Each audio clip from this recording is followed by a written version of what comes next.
Okay, I'm just going to give you a quick overview of the Hedwitschak TrHED Bodhran, TrHED. It's German-made Bodhran. It was made according to the specifications of Johnny Ringo McDonough, the Bodhran player with Teevan. So Hedwitschak worked with Johnny to create potentially his ideal drum. So the characteristics of this drum, it's 18 inch, it has a skin which is quite difficult to come by apparently. It's an old male goat, a thick skin. It has the spine of the animal 2/3 of the way along the skin, so that you get a slightly different sound one side of the spine to the other.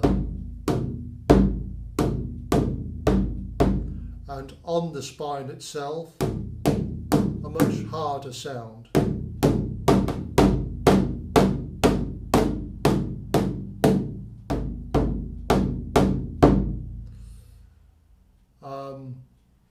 You get a good sound on the rim.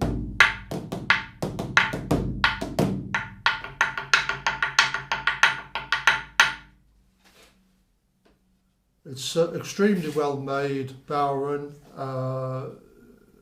beautifully finished. I think it's this one's beech. Has lovely finger tuners, makes it very easy to change the pitch of the drum during a session. It has a lacquer applied instead of the usual tape that you'll get on smaller Bodhrans, which is hardly visible and just controls the overtones a little. The reason I'm introducing this Bodhran is, I suppose, partly to offset or balance in some ways the focus that's been given recently to top-end playing using a smaller drum and the kind of more contemporary sound that's being used a lot these days. Not that that I play only this drum and only Kerry style, which this kind of traditional drum is used for. I use both drums. I use a smaller drum,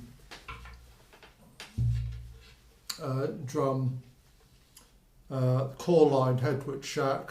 Actually, this has a synthetic skin on it, which I'll discuss in maybe in another video. So I will usually take both Bodhrans to a session or a performance. Conveniently, this 14-inch Bodhran fits inside the 18-inch, so both can be carried in a case, which is very useful. When I hear a tune, I know pretty much straight away which drum I'm going to use, and I mean, really I regard them as different instruments. The traditional 18-inch is something that I would use to get a more a sound which I think of as being underneath the other instruments. It kind of creates almost like a bass line, if you like.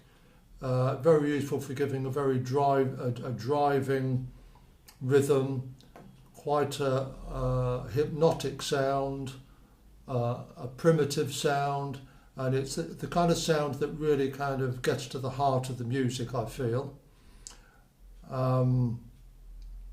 What I mean by that that driving sound is the kind of motor rhythm, sometimes called, and it's a flatter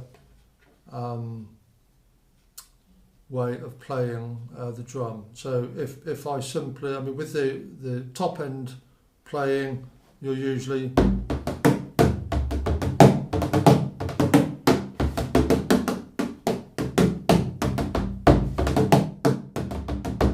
course I wouldn't normally play like that on a drum like this. I'd use the smaller drum. But usually with top end playing, you're going to use a much greater variety of pitch.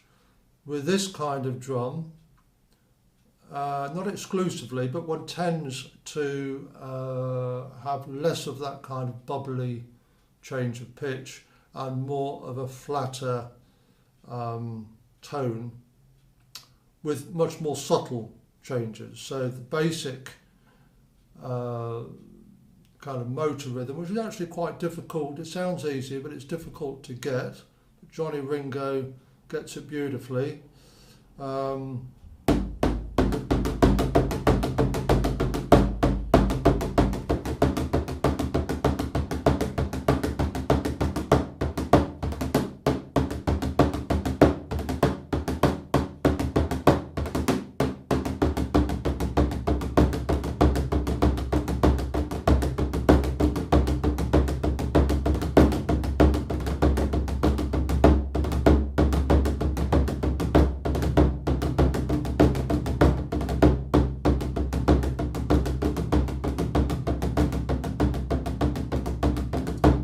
You've got it pretty much.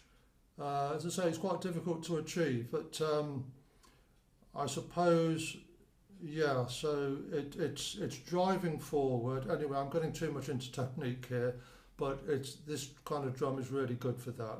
It's driving forward, it's keeping the tone fairly flat and even, almost giving you a kind of a drone. So of course I've got my heel against the skin at the back there to get.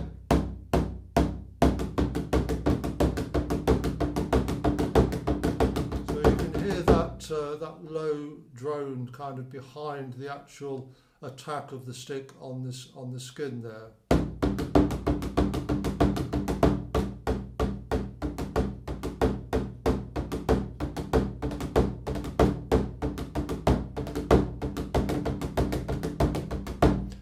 I think of that driving rhythm as being a bit like listening to the sound of the engine on a car. If you're lifting up the bonnet and you're just listening to whether the engine is sounding healthy, that's what you want to hear. Something very even without any kind of fluctuations going on. Okay. If you want to hear that sort of that approach, I can't think of any better CDs than the Mary Bergin CDs, the Whistle Player, where Johnny Ringo is playing Bodhran, and it's particularly well recorded on those CDs, especially if you listen to it on a good system or headphones. Switch the bass up so that you can hear the tones that he's getting and the change of tones that he's getting on the drum. I'm not sure whether it's exactly this drum that he's using, probably, but it'll be a similar kind of drum anyway. What else? So the main point really is getting that balance, getting that choice between being able to create this kind of sound and the kind of sound that you're going to get on a smaller drum. Okay, I can't think of anything else I need to say about it at this point, so I'll just play a little bit.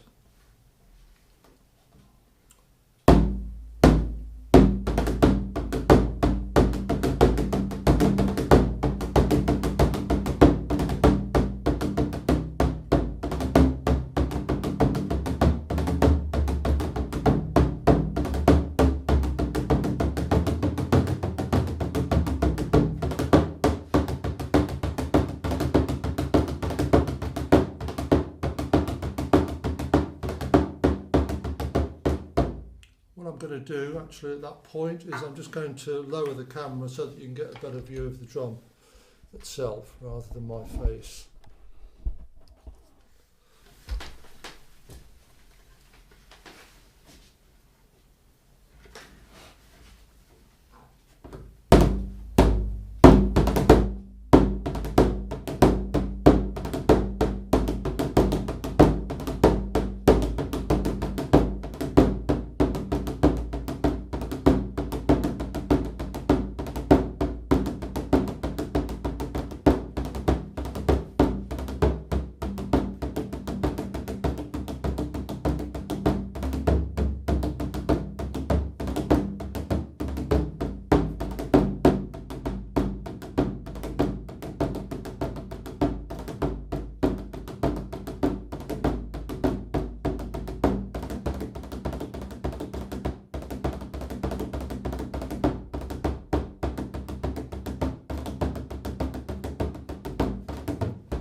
one point that I didn't mention is that a lot of people, well, I've heard it said that these drums can be session killers in the wrong hands, which is true, but I don't quite agree with that.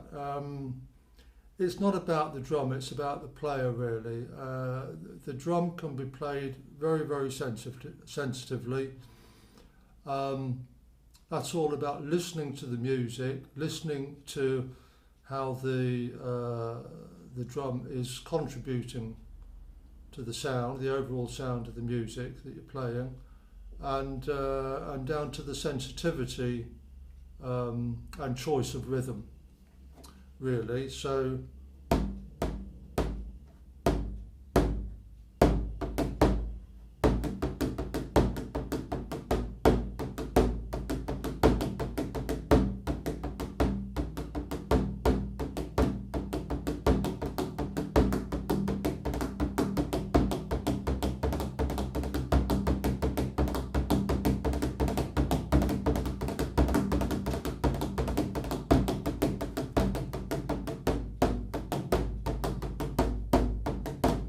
now, to my mind, that's pretty controlled. You can really hear the tonality of the drum coming out.